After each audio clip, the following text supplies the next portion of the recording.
बिस्मिल्लाहिर्रहमानिर्रहीम। सुनहरी यादों के साथ रियाज महमूद हाज़िर खिदमत है।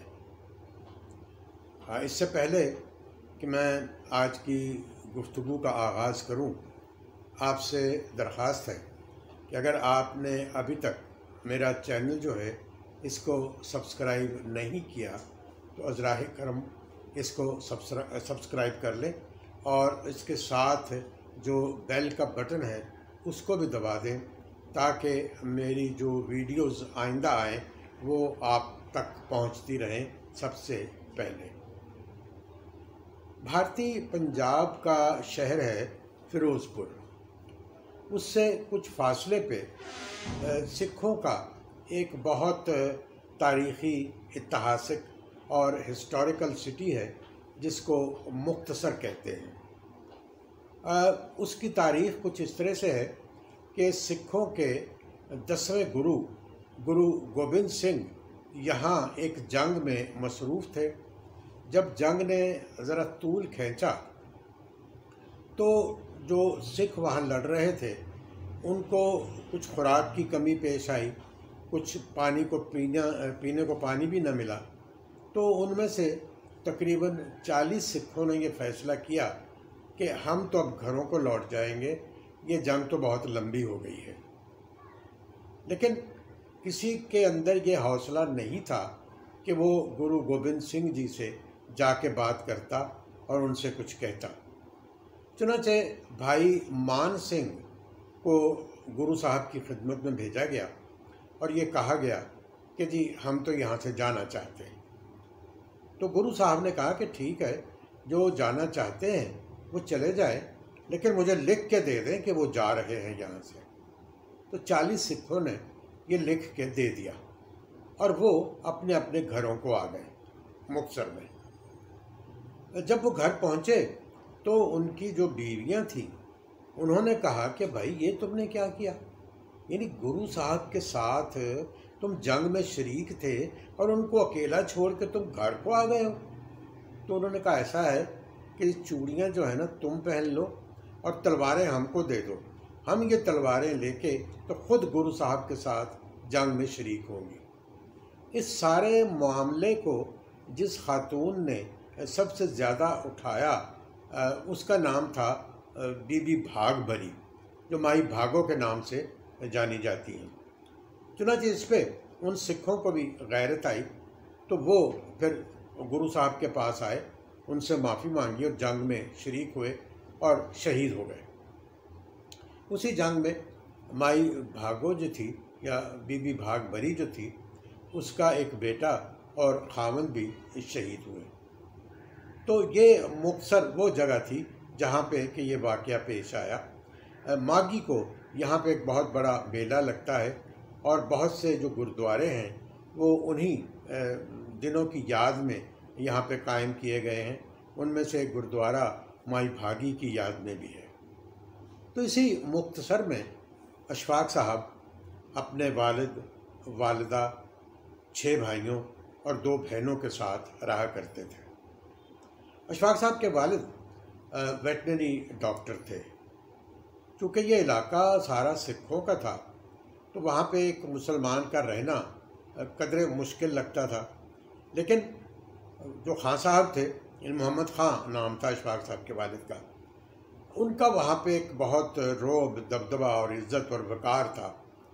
तो जब भी कभी बैसाखी पे या किसी और त्यौहार पे सिख वहाँ जुलूस निकालते या मेला होता कोई वहाँ पे, तो जब खान साहब के घर के आगे से गुज़रते तो सब सिख कहते हैं कि भाई खामोश हो जाओ, यहाँ बात नहीं होगी कोई। तो वो बिल्कुल सर झुकाए हुए वहाँ से खामोशी से गुजर जाते थे। इससे आप अंदाज़ा कर सकते हैं कि वो उनका कितना अदब करते थे। अशफाक साहब बताया करते थे कि मेरे चाचे ताए जितने भी थे वो सारे सिख ही थे। वो अक्सर मेरे वालिद के पास आके बैठ जाते, उनसे गपशप हुआ करती। तो अशफाक साहब ने जब मैट्रिक कर लिया तो वो अपने वालिद के पास आए और उस वक्त ताया शेर सिंह भी वहाँ बैठे हुए थे। तो वो अशफाक साहब ने कहा जी कि अब्बा जी मैंने मैट्रिक कर लिया तो मुझे साइकिल ले दे। तो वो इशफाक साहब के वालिद ने कहा कि देख भाई, तेरे बड़े भाई ने बीए किया था तो उसको साइकिल मिली थी, और अब तूने तो अभी मैट्रिक किया है, इसलिए तुझे कुछ इंतज़ार करना पड़ेगा, उसके बाद तुम्हें बाइसिकल मिल जाएगी। तो इशफाक साहब कहते हैं कि मैं बहुत इस पे परेशान सा हो गया और कमरे में आके मैं काफ़ी देर तक रोता रहा कि देखो, मैंने एक छोटी सी फरमाइश की थी। उन दिनों साइकिल बहुत सस्ती होती थी, वो आराम से ले भी सकते थे, लेकिन मामला असूल का था। तो वो कहने लगे कि मैं दिल गिरफ्ता सा सारी रात सोया नहीं। तो सुबह मेरा कमरा ऊपर वाली मंजिल में पहली मंजिल पे था। तो सुबह मैंने खिड़की खोली और बाहर देख रहा था, तो मैंने देखा दूर से एक आदमी कुछ झुका झुका सा आ रहा है और उसने हाथ में कोई चीज़ पकड़ी हुई है। जब वो ज़रा नज़दीक आया तो मैंने देखा वो ताया शेर सिंह और उसके पास एक साइकिल। तो जब वो आया तो मैं नीचे गया जल्दी से, तो मैंने कहा ताया ये क्या आप? वो कहने लगा गल सुन काका, वो तू एवं मेरे भरा नूं परेशान कर दिता कल कि मैं साइकिल लैनी। वो घोड़िया साइकिल भी कोई चीज़ होंदी जवानों के चलान। वो कोई घोड़ा लै, ਉਹਦੇ ਤੇ बह चंगा जवान है तो चंगा भी लगे उथे। तो मैंने कह देखे वो साइकिल जब देखी, इशफाक साहब कहते तो बिल्कुल नहीं, और उस पर अभी तक वो कागज़ जो होता है लिपटा हुआ, वो भी लिपटा हुआ था। तो वो ताए ने मुझे दे दी। तो कुछ ही अरसे के बाद पाकिस्तान बन गया और ये लोग जो थे सब हिजरत करके पाकिस्तान आ गए। तो इशफाक साहब कहते हैं कि वो ताया भी वहीं रह गया, साइकिल भी वहीं रह गई, तो हम लाहौर में आ गए। अच्छा, वो दिन बड़े अजीब व गरीब थे। मुजंग रोड के पास इनको एक घर अलॉट हुआ। वो अभी ज़ेर तामीर घर था, उसमें बिजली भी नहीं थी, बहुत सी जगह जो थी ऐसे ही पड़ी हुई थी, अभी उनकी तामीर होनी थी। तो यूँ लगता था कि जो भी उसको तामीर करवा रहा था वो हिंदू था या सिख था, तो चूँकि उसको जाना पड़ा तो वो घर वैसे ही रह गया। चुनांचे अब बड़ी मुश्किल पेश आई क्योंकि रोज़गार के भी कुछ सामान नहीं थे। वहाँ मुक्तसर में उनका एक बहुत बड़ा सिलसिला था, बड़ा रोब था, दबदबा था, लोग उनकी बात मानते थे, सरकार दरबार में भी उनकी बात सुनी जाती थी। अब यहाँ एक बिल्कुल नए सिरे से ज़िंदगी जो थी वो शुरू हो गई। चुनांचे अशफाक साहब ने सोचा कुछ दिन, तो उसके बाद इन्होंने वाल्टन के कैंप में मुलाजमत कर ली। वो कैंप जो था वो महाजरीन का कैंप था, जो मशरक़ी पंजाब से लोग आए थे या भारत के किसी भी इलाके से हिजरत करके आए थे और जिनके पास कोई रहने का ठिकाना नहीं था, वो उसी कैंप में क़याम किया करते थे, जहाँ उनके लिए रोटी का भी, रहने का भी, इलाज मुआवजा, यानी हर तरह की सहूलतें जो थी वो मुहैया की जाती थी।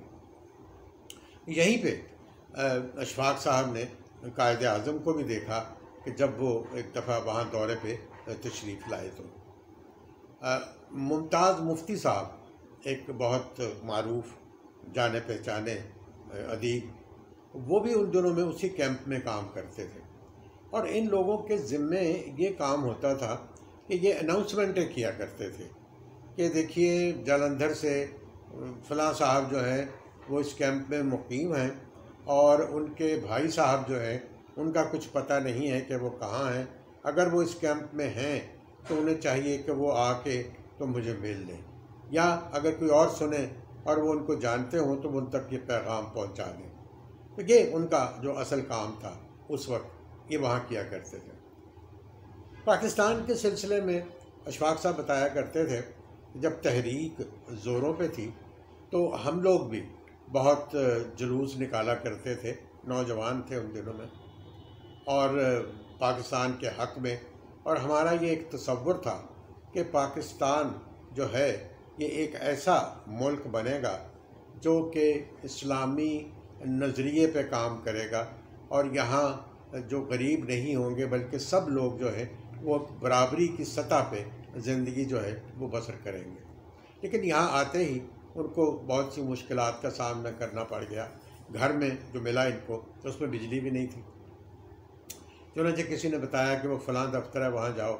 वहाँ पहले तो कुछ सुनवाई नहीं हुई इनकी, लेकिन फिर वो जो वहाँ पे इंचार्ज थे उसके बिजली के उस दफ्तर के, तो उनको कुछ अशफाक साहब से एक उनसा हो गया और उन्होंने कहा कि नहीं ठीक है, आप फिक्र ना करें, हो जाएगा काम।